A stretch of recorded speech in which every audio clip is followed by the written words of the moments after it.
So students, from here we are going to start exercise 6.1. I won't be doing all sums in one video.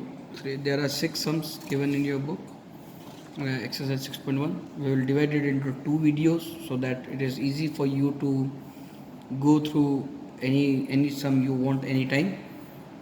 First question is given to you, and I have already written what is given to you. I will still read the question for you.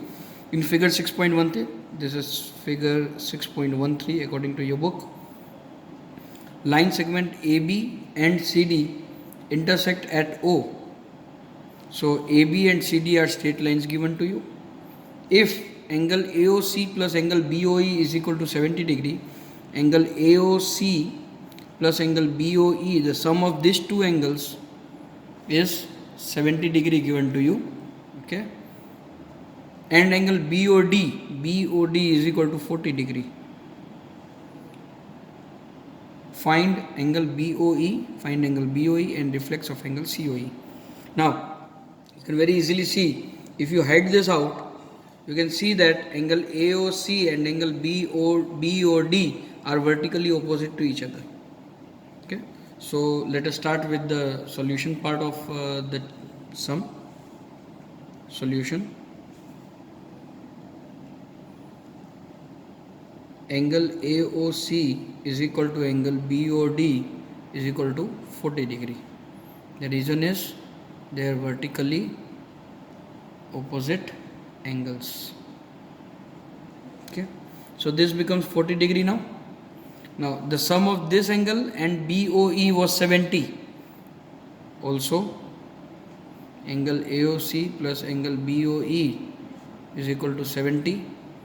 Therefore 40 degree plus angle BOE is equal to 70 degree. So angle BOE is equal to 70 minus 40 is equal to 30 degree. So angle BOE measure will be 30 degree. So our first bit is completed. Now let us talk about angle COE. Now what is reflex of angle COE? Reflex angle COE means पहले आपको COE ढूंढना है और जो angle COE आएगा उसको 360 से minus कर देना है, तो आपको रिफ्लेक्स ऑफ COE मिल जाएगा. अब COE कहाँ है बेटा? COE ये वाला एंगल है. अब देखिए AB स्ट्रेट लाइन है, ये 40 है, ये 30 है, और इसको अगर हम X ले लेते हैं या एंगल COE को एज इट इज भी रखें तो ये स्ट्रेट लाइन होने की वजह से इन तीनों का सम 180 होना चाहिए. सो कर लेते हैं यहाँ पे एज, ये आपका फर्स्ट बिट हो गया. अब हम सेकेंड बिट ले लेते हैं. As AB is a straight line, therefore angle AOC यानी कि ये angle plus angle COE, angle COE plus angle BOE is equal to 180 degree. Okay, because they are linear angles, not linear pair but linear angles you can write. Okay,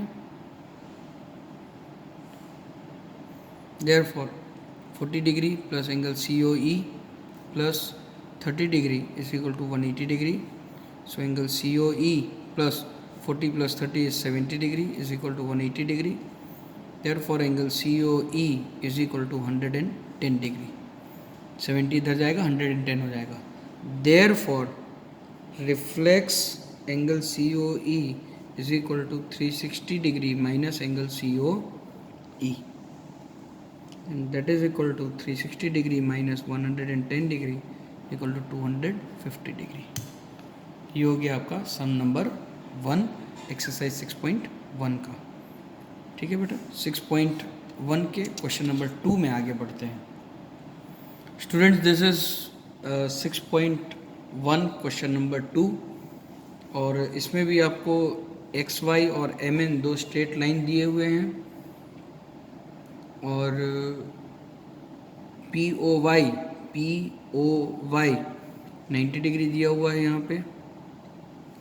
सो देखिए XY अगर straight line है तो angle POY, angle A और angle B का सम 180 होना चाहिए क्योंकि ये स्ट्रेट लाइन बन जाएगा. सो सॉल्यूशन से स्टार्ट करते हैं हम. Angle POY plus A plus B is equal to 180 degree. अब देखिए ए और बी का रेशियो 2:3 दिया हुआ है, तो आप एंगल ए को 2x और एंगल बी को 3x ले सकते हैं। अगर हम रेशियो के कांस्टेंट को x लेते हैं तो a एंगल को हम 2x और b एंगल को 3x ले सकते हैं। इन दोनों की वैल्यू यहाँ सब्सटीट्यूट कर दीजिए। ये 90 डिग्री है, ये 2x है, ये 3x है, is equal to 180 degree. So 2x plus 3x is equal to 180 degree minus 90, so 5x is equal to 90 degree, so x equal to 18 degree. So इससे हमें मिलेगा therefore a is equal to 2x is equal to 36 degree और b is equal to 3x is equal to 54 degree. अब आप देख सकते हैं कि एम एन स्ट्रेट लाइन है, तो एंगल B और एंगल C का सम भी 180 होगा, क्योंकि ये भी इस तरह से स्ट्रेट लाइन बनाएगा। तो इस तरह से हमें एंगल C मिल सकता है। Also angle B plus angle C is equal to 180 degree because they are linear pair of angles। यहाँ पे मैंने रीज़न लिखना भूल गया था, मैं लीनियर एंगल्स लिखेंगे, लीनियर पेयर नहीं लिखेंगे क्योंकि 3 एंगल हैं, लीनियर एंगल्स लिखेंगे। लीनियर पेयर एंगल बी की वैल्यू 54 आपको मिल गई है, plus angle C is equal to 180 degree.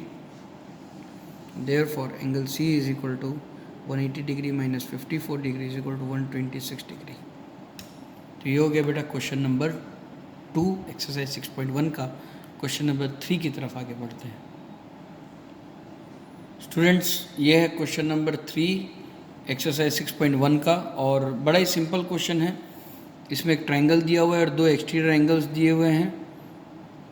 2 base angle दिया हुआ है, एंगल पी क्यू आर यानी कि ये एंगल और एंगल पी आर क्यू यानी कि ये एंगल, दोनों एक दूसरे को इक्वल हैं। आपको प्रूव करना है कि एंगल पी क्यू एस यानी कि ये एक्सटीरियर एंगल और एंगल पी आर टी ये एक्सटीरियर एंगल भी एक दूसरे को इक्वल हैं।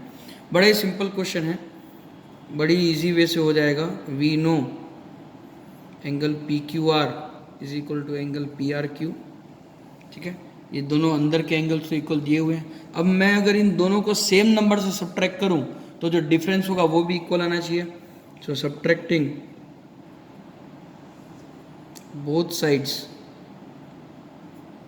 From 180 degree, therefore 180 degree minus angle P Q R is equal to 180 degree minus angle P R Q ही मिलना चाहिए।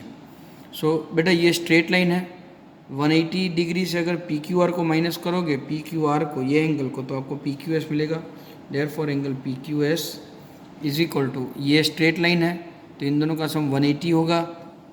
180 में से ये पी आर क्यू यानी कि ये एंगल सब्ट्रैक्ट करोगे तो आपको पी आर टी मिलेगा। Therefore angle P R T, तो अब लिखेंगे हेंस प्रूव्ड।